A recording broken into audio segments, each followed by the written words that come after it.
época en la que el futuro no tenía alas, la verdad. Tenía forma de la moto de Hagrid en Harry Potter y por si no la han visto, váyanse después de escuchar este capítulo corriendo a verla, por favor. Obviamente tenía sus diferencias, era más largo, plateado y era el símbolo del modernismo en el siglo pasado. Estaba solito flotando entre las nubes. O sea, no sé si estamos viendo lo mismo, no sé si tenemos la misma visión, pero bueno, para mí esto es el comienzo de una película antigua. Letras blancas en cursiva que dicen viaje inolvidable. Bueno, eso es lo que yo me imagino. Así se titula esta película. Música de tocadiscos clásica, por supuesto, y el globo flotante entre nubes blancas con un matiz café que nos da esta vibra vintage.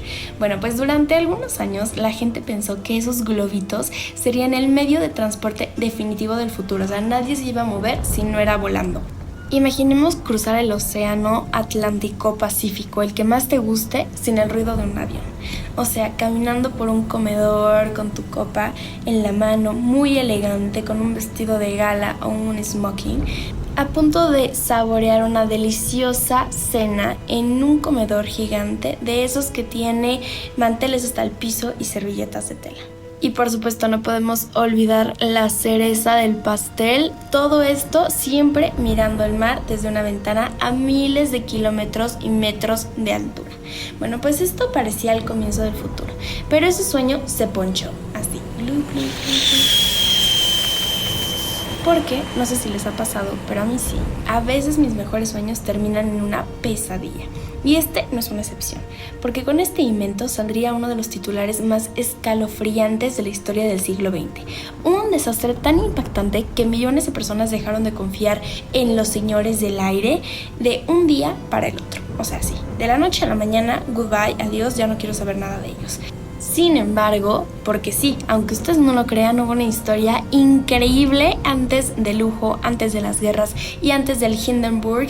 Ya se enterarán qué es, porque yo estoy segura que todavía no saben. Y bueno, pues todo esto comenzó con un nombre al que casi todos llamaban un soñador. Y por cierto, no era Walt Disney, ¿ok?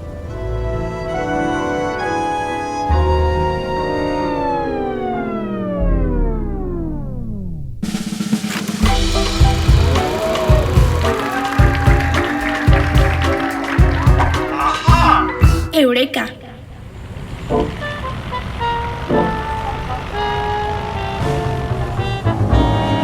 Hola, bienvenidos todos a Eureka, su podcast favorito donde descubrimos que las ideas más increíbles se convierten en historias y esas historias, obvio, nunca pasan de moda. Yo soy Sofía Soft y hoy estoy muy emocionada porque, bueno, pues les voy a pedir algo muy sencillo. Una maleta, su mejor traje y un pase de abordar. Nada más, está muy sencillito, ¿no? Porque el episodio de hoy, además de que nos va a hacer soñar, vamos a viajar y vamos a llevarnos un susto para el que también necesitarán un bolillo, por cierto, ¿eh? Bueno, pues hoy vamos a descubrir la historia del Zeppelin. Estimados pasajeros, vamos a volar a través de la historia real del Zeppelin. ¿Quién fue el hombre detrás de este invento tan loco? ¿Por qué decidió apostar toda su fortuna en una idea que parecía no tener ningún futuro? ¿Y cómo una obsesión estuvo a punto de cambiar para siempre la forma de viajar? Así que prepárense, damas y caballeros, porque despegamos rumbo a la Alemania del siglo XIX. Y estimados pasajeros, les pido por favor abrochen sus cinturones y tomen una copa de champán. O, como dice mi abuelita, vino de rana, agua simple.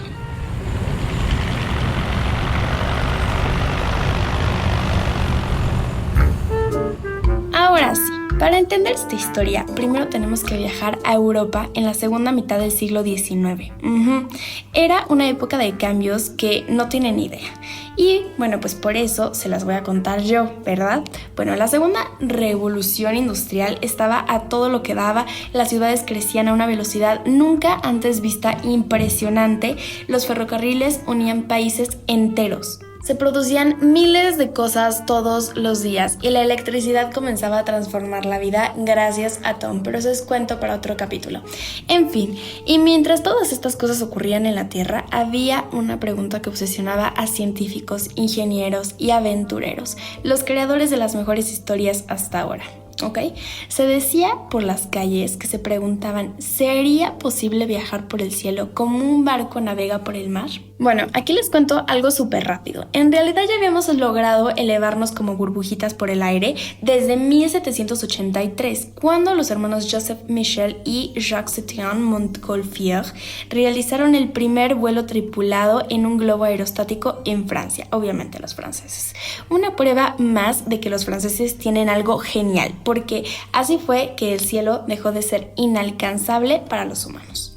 Nadie había visto algo así, o sea, parecía magia, pero había un gran problema. Los globos no podían decidir hacia dónde tenían que ir. O sea, iban hacia donde el viento los llevaba, así como Pocahontas. Ajá. En fin, o sea, si el viento quería llevarte al café más famoso de París, qué suerte la tuya. Y si te quería llevar al bosque, bueno, pues ya ni modos. Por eso fueron perfectos para exhibiciones y experimentos, pero nada más, ¿ok? Nada más. Inventores de todo el mundo pasaron varios años tratando de resolver este problemita. Y bueno, pues uno de ellos fue el ingeniero francés Henri Giffard. Y adivinen qué, en 1852 construyó el primer dirigible impulsado por un motor de vapor. Y dijeron, uy. Sí, un motor de vapor colgado debajo de un enorme globo lleno de hidrógeno. Algo muy técnico que, bueno, pues la verdad mejor no entrar en detalles, ¿o sí? Bueno, su idea era una idea tan emocionante como peligrosa. ¿Saben por qué? El hidrógeno es un gas extremadamente inflamable. Y aquí, por favor, saquemos todos nuestros apuntes y conocimientos de la clase de química para infartarnos todos juntos, porque el vapor necesitaba fuego. La mejor combinación posible la tenían ahí mismo. Por suerte, Giffard lo logró. El sistema funcionaba sin provocar una explosión, pero eso sí, era lento y tenía muy poca potencia. Hasta las mariposas lo rebasaban. Y aún así, demostró algo revolucionario, impresionante y súper emocionante. Porque por primera vez, un aparato más ligero que el aire podía moverse usando un motor y no solo usando el viento. Después llegaron otros inventos, me parece que franceses igual. Bueno, pues pasaba el tiempo y cada uno daba un pequeño paso y un gran salto para la humanidad. Pero todos compartían el mismo problema. El globo seguía siendo blando, o sea, sin el gas o así quedaba pues completamente deforme, ya saben, como una plastilina apachurrada como puré. Y controlar este tipo de cosas era súper mega difícil, la verdad, porque era como tratar de subirte a una llanta ponchada en el mar. Ustedes dirán, es por eso que hacía falta una idea completamente revolucionaria. ¿Y de dónde sacaron esa idea? Bueno, pues todo fue gracias a un militar alemán que ni siquiera era ingeniero. Acá les va un poquito de chisme, un poquito de carnita, solo para cambiarle al asunto. Nuestro protagonista nació el 8 de julio de 1838 en Constanza, en Alemania. Su nombre completo era un trabalenguas. Era tan largo como su futuro invento. Ferdinand Adolf Heinrich August Graf von Zeppelin. Ya ni siquiera la mismísima reina Isabel II. Bueno, en fin, Graf no era un nombre, no era un segundo nombre, era su título porque significaba conde. Este Fer era de la familia aristócrata alemana. Pero él no era el típico noble que vemos en series como Bridgerton, ¿ok? Porque desde siempre tuvo muchísima curiosidad por la ciencia, la ingeniería y la tecnología. Estaba enamorado de las máquinas. Le llamaban los mapas y le encantaba ver cómo funcionaban todas las cosas. Y en lugar de convertirse en científico, Ferdinand tuvo que seguir la tradición familiar y bueno, se convirtió en militar. Llegamos a 1863, Estados Unidos vivía uno de los momentos más difíciles de la historia, la Guerra Civil. Varios países europeos enviaron observadores militares para estudiar las nuevas estrategias de combate. O sea, eran unos chismosos, no iban a ayudar para nada, solamente querían ver que de eso podían usar como inspiración para sus futuras guerras. Entre esas personas estaba Ferdinand von Zeppelin. Su misión era observar y aprender la guerra moderna, pero terminó descubriendo algo muchísimo más interesante que la guerra. Durante su estancia conoció los globos de observación que usaba el ejército de la Unión. Eran unos globos que equivalían a pararse sobre una escalera, solo que flotando mientras se mantenían conectados al suelo a través de cables. Una escalera flotante. Él no se quedó con las ganas y se subió. Tuvo una nueva mirada del futuro. Se dio cuenta de que estar en el cielo era extraordinario, era único y existía una nueva posibilidad para viajar. Y así fue como decidió que él quería construir el primer barco volador y poner prácticamente todo su dinero para conseguirlo. Ya no había vuelta atrás, él ya tenía una idea, ya estaba decidido, ya lo iba a hacer. Se regresó a su país, convenció a ingenieros, había dibujado cientos de planos, había pasado por burlas muchísimos años y llegó el momento en el que solo faltaba hacer una cosa: construir la máquina. Y ahí fue cuando todos descubrieron algo que nadie se esperaba: hacer planos era muchísimo más fácil que construir las cosas. O sea, por completo eso los tomó por sorpresa, ¿saben? Y bueno, pues aquí la verdad se me antoja hacerles una preguntita, algo así para que vayan y lo platiquen con sus amiguis. Si hoy tuvieras que construir un avión, ¿dónde lo harías? ¿Ok? Ajá. Bueno, pues estoy de acuerdo con lo que sea que tú hayas dicho, pero Von Zeppelin no estaría de acuerdo contigo. Él obviamente quería algo extraordinario, él quería ser único y diferente. El caso es que el plan era tan grande que casi ningún edificio podía albergarlo, ¿ok? Hizo una lista de opciones, las analizó y terminó eligiendo un lugar muy peculiar: el lago Constanza, conocido en alemán como Bodensee, una enorme extensión de agua compartida por Alemania, Suiza y Austria. O sea, ¿quién dice que no se puede estar en 3 países para construir algo, Y ahora sí, seguramente como yo cuando me enteré de esto pensaron: Johnny, la gente está muy loca. Pero tenía una razón brillante. O sea, ahorita van a ver, la verdad es que era un genio esta persona. Uno de los mayores enemigos de cualquier dirigible era el viento. Si el viento golpeaba la estructura mientras estaba dentro de un hangar fijo, podía dañarla, incluso antes de que despegara. Así que Zeppelin decidió construir un hangar flotante. Gracias a eso, el hangar podía girar y ponerse siempre en la dirección del viento para que en la salida del dirigible se redujera el riesgo de accidentes y cualquier otra cosita. Estoy segura que esa no se la vieron venir. Los obreros comenzaron a trabajar en 1899. Un año antes del comienzo del siglo. Y hay que admirar que en ese momento no existían manuales, no había modelos anteriores, era uno de los pioneros del viaje en el aire. O sea, impresionante porque no sabía ni siquiera cómo hacerle y aún así lo hicieron. La estructura estaba formada por un entramado de aluminio. Hoy nos parecería un material como súper común, súper obvio, pero a finales del siglo XIX todavía era relativamente novedoso para construir algo de semejante tamaño, porque era bastante ligero, era muy resistente, o sea, en fin, lo tenía absolutamente todo, era el material idóneo para la tarea. Y yo sé que les va a dar muchísima curiosidad qué más había de interesante sobre la estructura del Zeppelin, y eso no se lo van a esperar. Dentro del esqueleto habían 17 bolsas individuales para el hidrógeno, hechas de hígado de vaca, porque resulta que eran muchísimo más resistentes para soportar todas las células de gas. Era para hacer que avanzara de forma muchísimo más segura, al menos esa era la teoría. Estimados pasajeros, abrochen sus cinturones y pasen a la cabina del piloto, porque es momento de aprender a volar un Zeppelin, no un cepillín, un Zeppelin. En realidad el Zeppelin funcionaba como una mezcla entre barco y un avión. Era de esperarse, ya que esa era la intención. Habrán notado que nosotros nos encontramos dentro de una góndola al lado de otra góndola que lleva los motores. Nuestros motores son fabricados por Daimler, una empresa alemana. En el futuro será Mercedes-Benz. Aquí en la parte trasera tenemos timones verticales y horizontales que permiten girar o subir y bajar. En fin, eso fue todo, damas y caballeros. Ahora, por favor, regresen a sus asientos y esperemos que funcione en el aire. Exacto, básicamente eso era lo que todo el mundo esperaba, porque nadie sabía si realmente funcionaría una vez que aquella cosa enorme dejara el suelo. De la noche a la mañana, la cosa medía aproximadamente 128 metros de largo. Para darte una idea, era más largo que un campo de fútbol profesional. Su diámetro rondaba los 12 metros, o sea, no, qué cosa. Cierren los ojos, por favor, e imaginemos esto. Bueno, no los vayas a cerrar si vas manejando, por favor. No queremos accidentados. En fin, desde lejos no parecía más que una gigantesca bala plateada flotante.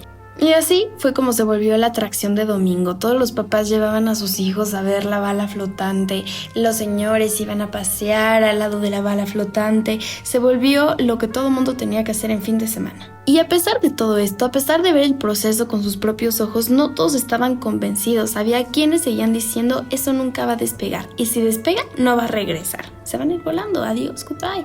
Uf. Damas y caballeros, con mucho gusto me complace anunciarles que hemos llegado al 2 de junio de 1900. La mañana estaba llena de expectativa. Miles de personas se reunieron cerca del lago Constanza. Había periodistas, fotógrafos, los de esa época, bueno, pues sí, porque no eran muy buenos, pero ingenieros, militares y, bueno, obviamente chismosos como nosotros. En conclusión, era como un lanzamiento de la NASA, pero más intenso porque no sabían ni siquiera si iban a despegar o no. Ferdinand von Zeppelin en este día en particular tenía 61 años, imagínense. Había esperado décadas para este momento y ahora todos sus sueños se reducirían a los siguientes minutos. Cuando los motores Daimler comenzaron a funcionar, el ruido rompió el silencio. Todo el mundo quedó boquiabierto en shock.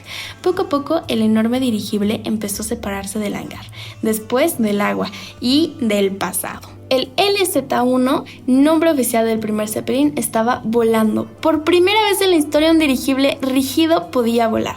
La gente aplaudió a rabiar. Todos sabían que ya nada sería igual. Sus vidas al día siguiente no sabrían igual. El olor sería diferente. Su pan sabría diferente porque sabrían que están viviendo el futuro y uno de los momentos más importantes en la historia de la humanidad. Pero la emoción duró poco. Apenas habían pasado unos minutos cuando empezaron los problemas. Uno de los mecanismos que servían para mover el peso interno y ajustar el equilibrio del dirigible tuvo muchas fallas. El control no respondía como se esperaba, la potencia de los motores no fue suficiente, así que después de los 18 minutos más estresantes de su vida, Ferdinand tomó una decisión muy difícil: aterrizar. El LZ-1 terminó su vuelo y fin de la historia. ¿Créditos, por favor? No se crean, obvio no. Ahora les tengo otra pregunta, ya sé, ando muy preguntona. ¿Esto fue un fracaso o un éxito? Bueno, pues la prensa no se puso de acuerdo. Algunos periódicos publicaron titulares burlones, otros fueron mucho más optimistas porque, aunque imperfecto, había volado, eso pues ni qué. Y eso cambiaba absolutamente toda la historia. Mientras la gente opinaba sobre el vuelo, Zeppelin ya estaba pensando en todo lo que había salido mal. Escribió todas las imperfecciones, todas las soluciones, ya tenía todo listo. Este señor pensaba en todo. Pero le llegó un problema, pues, más allá del diseño: el dinero. Porque construir el LZ-1 había consumido pues casi toda su fortuna, ni modo de que, pues, sí era rico, pero no tanto. Y si no conseguían nuevos inversionistas, el sueño del Zeppelin podía terminar antes de comenzar. Intentó conseguir inversionistas otra vez, visitó a todo el mundo que se le ocurrió y todos tuvieron respuestas pues muy parecidas. Su invento es interesante, pero es demasiado caro. Y aún así, él no dejó de trabajar sobre ese proyecto. Y así, después de los 1001 ajustes, en octubre de 1900 volvió a despegar. Y el resultado fue muchísimo mejor. Era más estable, muchas más mejoras. Les digo, estaba impresionante, 1000 veces más mejorado. Pero eso tampoco convenció a los inversionistas y el dinero pues siguió desapareciendo. Ocurrió lo inevitable. El proyecto quebró. El LZ-1 fue desmantelado como museo viejo. El aluminio se vendió como chatarra para recuperar parte de la inversión. Imagínate la escena, súper deprimente, súper triste. Muchos, incluida yo, pensaron que era el final de la historia. Pero error. Entramos a 1908. Damas y caballeros, agárrense fuerte porque vamos a entrar a una zona de mucha turbulencia. Cuando Ferdinand ya tenía casi 70 años, ocurrió un acontecimiento inesperado. Un nuevo dirigible, el LZ-4, realizaba un vuelo de demostración con la intención de convencer al gobierno alemán de financiar el proyecto. Todo iba súper bien, hasta que una tormenta cambió el destino del vuelo. Tuvieron que aterrizar de emergencia y aún así siguió la tragedia porque mientras seguía sujeto al suelo, una fuerte ráfaga de viento rompió los amarres. El LZ-4 fue arrastrado, golpeó unos árboles y el hidrógeno comenzó a incendiarse. O sea, era muy buena idea lo del hidrógeno, pero no era la más segura. Definitivamente no. Todos en shock, la gente estaba que no se lo creía y todos los que estaban trabajando en el proyecto pensaron que era el fin. Súper tristes, ya no tenían esperanza. Pero ocurrió exactamente lo contrario. Miles de alemanes sintieron que no solo se había incendiado una máquina, se había incendiado un sueño nacional. Así fue como empezaron a llegar donaciones de todo el país. Niños enviaban las monedas de sus ahorros, los empresarios mandaban cheques muy chonchos. En pocas semanas se reunieron más de 6 millones de marcos, una cantidad extraordinaria para la época. O sea, eras millonario, no te faltaba nada. Gracias a esa colecta nació oficialmente la empresa Luftschiffbau Zeppelin, que significa literalmente construcción de dirigibles Zeppelin. Muy originales, les digo, muy originales, muy creativos, padrísimo. Esta empresa sigue existiendo, solo que hoy se dedica a cosas muy diferentes, no, o sea, nada que ver. En esta historia aparece ahora un personaje extraordinario, Hugo Ekener, y su llegada parece, sacada de película, se los prometo, esto debería de ser una película, deberían de escribir un guión sobre esta historia. Hugo era un periodista y entramos al año de 1905. Aquí Hugo recibió una orden, un encargo de escribir un reportaje sobre Ferdinand von Zeppelin. Esperaba entrevistar a un inventor más, un otro loco, pero al final terminó pasando horas platicando de esto, otro y aquello con él. Zeppelin le explicó su visión del futuro y absolutamente todo, sacó todos sus trapitos al sol, le enseñó sus planos y todas las cosas que nosotros ya hemos visitado. Aquella entrevista cambió la vida de Ekener. En lugar de escribir una crítica, publicó un artículo defendiendo su proyecto. O sea, él estaba totalmente a favor. Obvio, se hicieron besties y Ferdinand terminó invitándolo a trabajar con él algunos años después. Nadie imaginaba que ese periodista terminaría convirtiéndose en uno de los pilotos de dirigibles más famosos de la historia. Te dije, ¿no? O sea, ¿tú lo viniste a venir? Claro que no, te dejé con el ojo cuadrado. Nada más digo. Con el nuevo financiamiento comenzaron a aparecer modelos cada vez mejores, muchísimo más mejorados, más grandes, más resistentes, más rápidos y lo más importante, más ligeros. Los ingenieros ya eran unos expertazos, eran unos amigos. Uno de los más importantes era Ludwig Durr, el que llevaba años perfeccionando la estructura. O sea, este señor igual le echaba aquí como toda su salsa, le puso mucha crema a sus tacos. ¿Por qué? Porque le salió espectacular el diseño que se hizo al final. Y adivinen quién llegó. Ya la conocen. Ha aparecido en otros capítulos, siempre aplastando sueños. La Primera Guerra Mundial.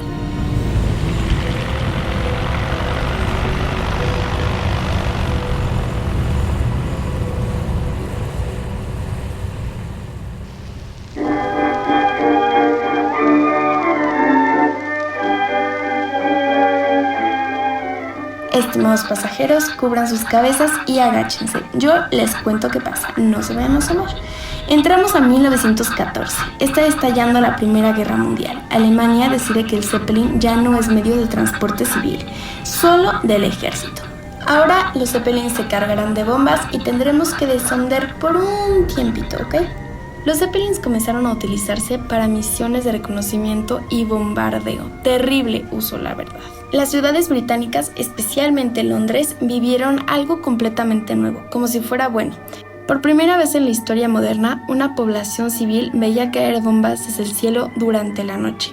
Aparecían casi en silencio, se escuchaban zumbar los motores y luego nada. Una explosión y adiós toda la ciudad. Después de la guerra, los Zeppelins eran otra cosa, prácticamente sin defectos, pero dejaron una huella profunda en la historia de la humanidad. Cambiaron por completo su reputación, ya no representaban un futuro, ahora eran un símbolo de guerra, un símbolo que todo mundo quería olvidar. Al terminar la guerra, ya nadie quería saber nada de los dirigibles, nadie quería subirse, todo el mundo realmente tenía miedo. Pero ¿qué dijo Hugo Ekener? Él se negaba a eso. Él estaba convencido de que los zeppelines no debían utilizarse para destruir ciudades y bueno, yo estaba súper de acuerdo con él, la verdad. Él quería que fueran un crucero flotante. Y órale, que se lo consiguió, la verdad, O sea, este señor andaba al tiro.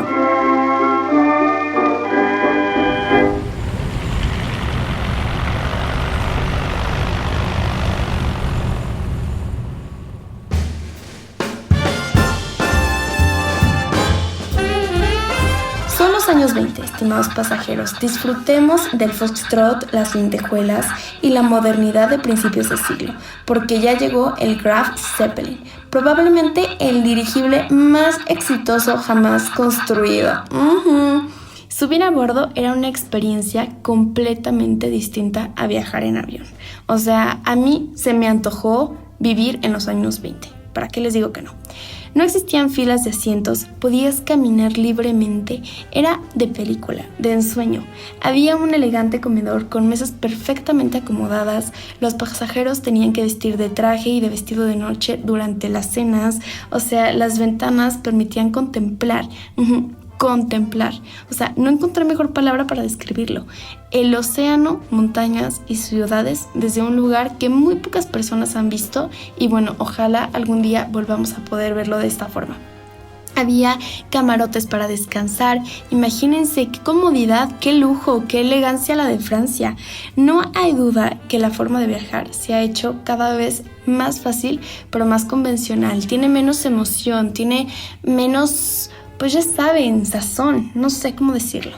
Salones para conversar, o sea, tenían incluso una pequeña cocina donde se preparaban comidas calientes. Y aquí les va porque les digo calientes así, porque durante el vuelo realmente era muy peligroso, porque ya sabemos que existía el hidrógeno. Y es por eso que los chefs de 5 estrellas tenían un reto enorme, porque no podían utilizar las llamas abiertas por el hidrógeno. Y es por eso que todo estaba pensado para que el viaje fuera tan cómodo como un crucero de lujo, solo que bueno, pues iban en el cielo, como la ven. A mí ya se me antojó saltarme de época, se los prometo. Bueno, spoiler, súper sí funcionó, O sea, todo el mundo fascinado igual que yo. Durante años, el Graf Zeppelin cruzó el Océano Atlántico una y otra vez con una puntualidad sorprendente, mejor que la de los mexicanos. Es que, bueno, pues eran alemanes, claramente.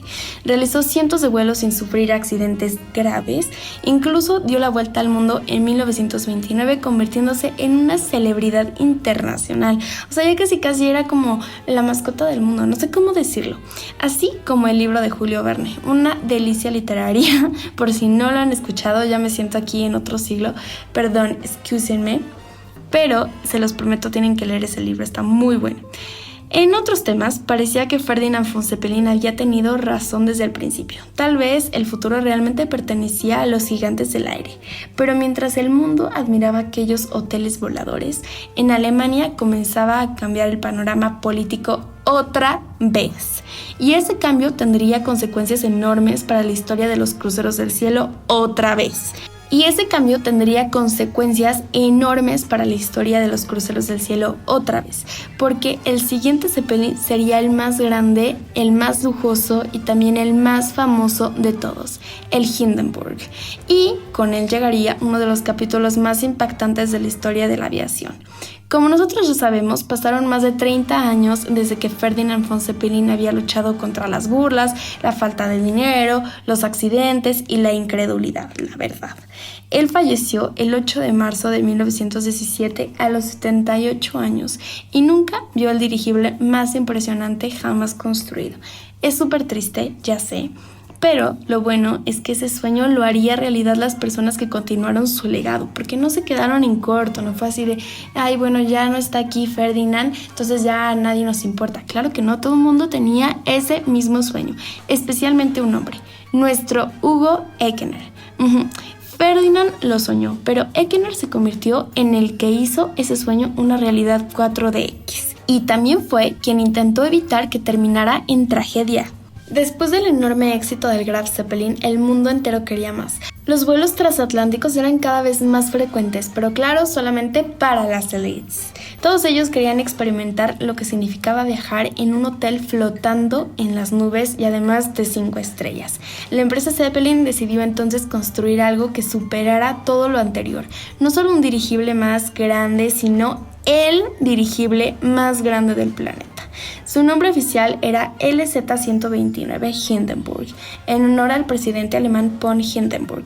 ¿Qué hizo él? Ni idea, así que se quedó de tarea. Era tan enorme que era imposible de imaginar. Medía aproximadamente 245 metros de largo, o sea, no, háganme el favor. Para ponerlo en perspectiva, era casi tan largo como el Titanic, que yo tampoco conocí, no se sientan mal, ¿eh? Y todavía hoy sigue siendo uno de los objetos voladores más grandes jamás construidos. Cuando las personas lo veían aparecer en el horizonte, muchos pensaban que parecía una ciudad flotando lentamente así como en las nubes, y se confirma que Disney no se imagina todo, ¿ok? Entrar al Hindenburg era como entrar a un hotel de lujo. Además de todo lo demás que ya visitamos en el Zeppelin anterior, este tenía salas en plural de lectura, grandes ventanales, de nuevo en plural, para contemplar el paisaje. Incluso existía algo casi impensable para la época, una sala exclusiva para fumadores. Les digo para la época porque no los voy a dejar olvidarse de que estamos caminando sobre hidrógeno, era una locura. Y ya que entramos en esos temas, hablando de ese elemento, ese era más que hidrógeno, era un problema. Desde el principio, Ekener insistía en que los nuevos dirigibles debían utilizar helio. Supongo que era mucho mejor, o sea, yo porque pues él seguramente lo aseguraba, pero yo ni idea. Resulta que el helio también es más ligero que el aire, pero tiene una enorme ventaja: no es inflamable, era muchísimo más seguro. Entonces, ¿por qué el Hindenburg estaba lleno de hidrógeno, Sofía? Bueno, pues la respuesta no fue técnica, fue política. En aquella época Estados Unidos controlaba prácticamente toda la producción comercial de helio del mundo, y desde finales de la década de 1920 había aprobado leyes que restringían su exportación, especialmente para usos que pudieran tener importancia militar. Con la llegada del régimen nazi al poder en Alemania en 1933, pues esas restricciones hicieron prácticamente imposible que la empresa Zeppelin pudiera comprar helio estadounidense. No les quedó otra opción que seguir utilizando hidrógeno, ni modo. Se ahorraron varios ceros, eso sí, pero bueno, al final no fue la mejor decisión. Mientras el Hindenburg comenzaba sus vuelos, Alemania también estaba cambiando. Sorpresa, en 1933 conozcamos a Adolf Hitler, nuestro personaje principal en muchos de estos capítulos. El nuevo gobierno comprendió rápidamente el enorme impacto visual que tenían los Zeppelins.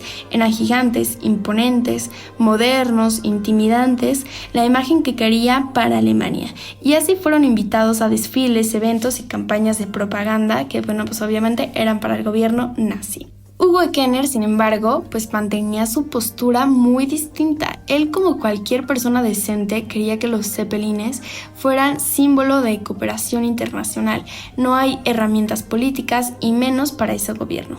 Esa diferencia provocó tensiones con el régimen nazi durante varios años. Aún así, los vuelos comerciales continuaron y el Hindenburg siguió cruzando el Atlántico transportando pasajeros. Parecía que nadie podía detenerlo, pero ahora sí se equivocaron.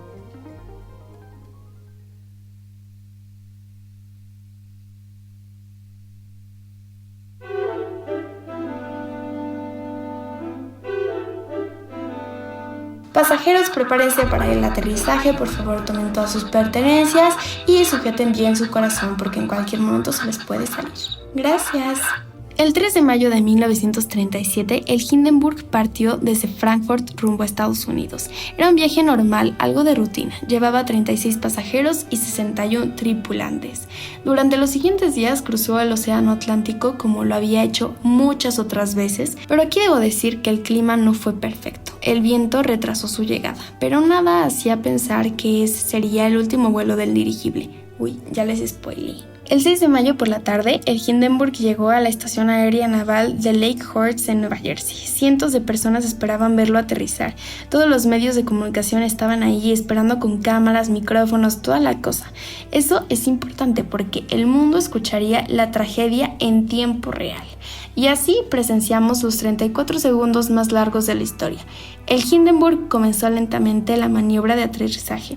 La tripulación lanzó las cuerdas de amarre hacia el suelo. Todo parecía completamente normal, algo de rutina. Entonces a las 7:25 de la noche, una pequeña llama apareció cerca de la parte trasera del dirigible. Nadie sabe qué pasó. Lo único claro es lo que sucedió después. En segundos el fuego quemó todo. El hidrógeno comenzó a arder, era de esperarse. Y las llamas envolvieron al gigante dirigible y ya, consumido quedó. Y todo eso se desplomó.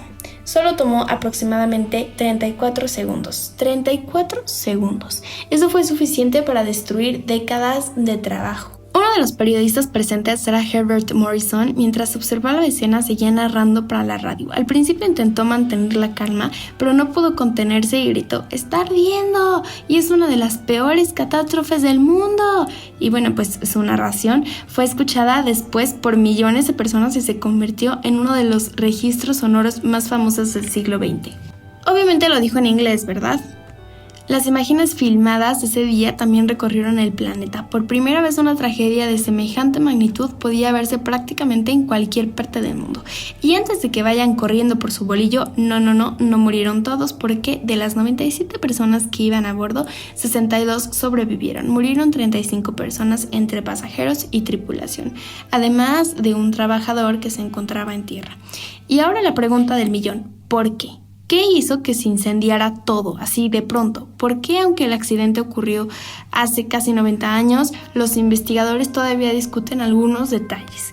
La explicación más aceptada hoy es que es una fuga de hidrógeno combinada con una descarga de electricidad estática durante la maniobra de aterrizaje. O sea, yo me quedé como, ¿qué? No entendí nada.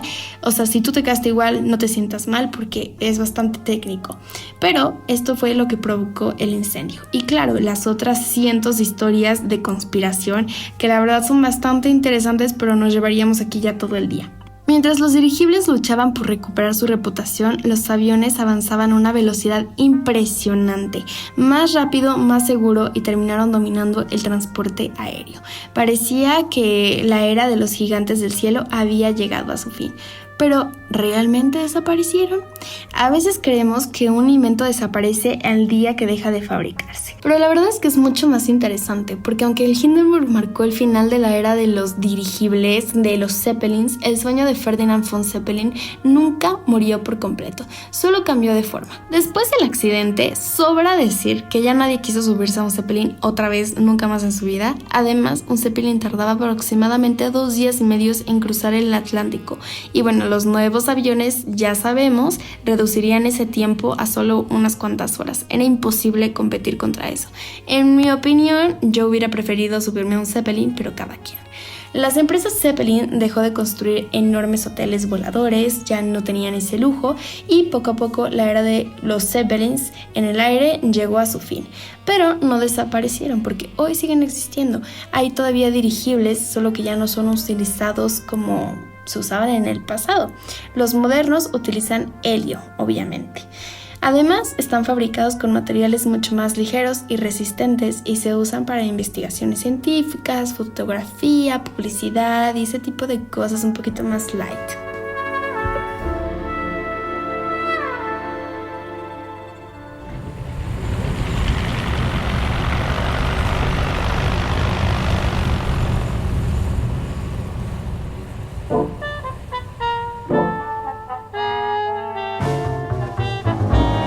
Y ahora sí, ¿qué pasó en México?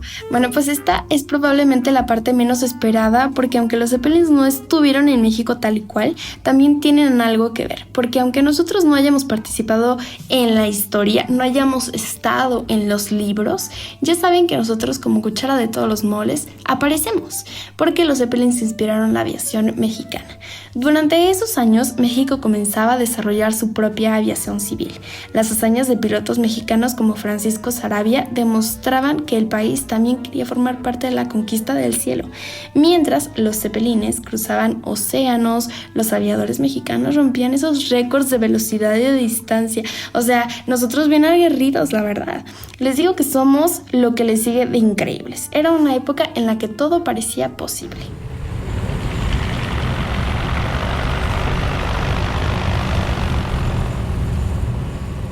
Ahora pasen todos a la puerta 2 donde podrán recoger sus 5 datos curiosos.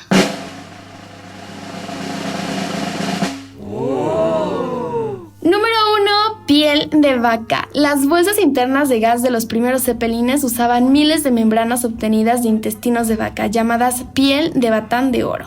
Número 2. El Empire State. La punta formada en el estilo Art Deco del edificio se construyó originalmente como un muelle para amarrar y abordar cepelines, aunque nunca funcionó por los fuertes vientos. Número 3. En un cepelín comercial cabían entre 20 y 72 pasajeros, además de una tripulación de entre 36 y 60 personas. Número 4. El tamaño del Hindenburg. Medía 245 metros de largo, casi lo mismo que 3 campos de fútbol juntos. Número 5. Inspiración para una banda. El famoso grupo de rock británico Led Zeppelin tomó su nombre de un comentario en tono de broma sobre que su música caería al vacío como un Zeppelin de plomo.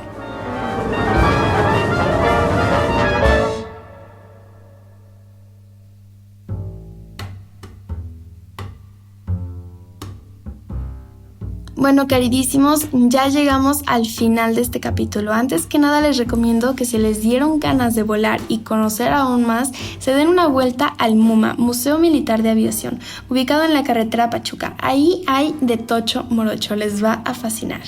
Y antes de decir adiós, mi pregunta favorita: ¿por qué los Zeppelins ya no están de moda? Porque su carrera se desinfló.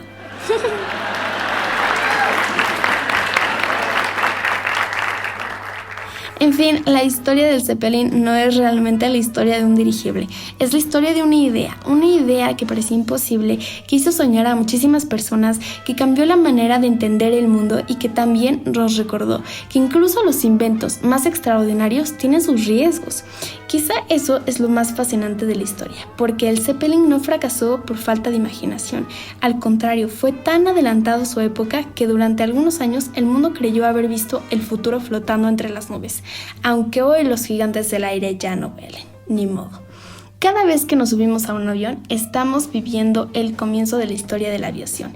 Estamos viendo el legado de un hombre que se negó a aceptar que el cielo era un límite. Y gracias a esta terquedad, la historia de la aviación cambió para siempre. Soy Sofía Soft y esto fue Eureka. Y recuerden, si les gustó este capítulo, compártanlo con esa persona con la que quieren irse de viaje. Y si no les gustó, pónganle play otra vez. Quién sabe, chance y les llega a gustar. Les mando un besote. Bye.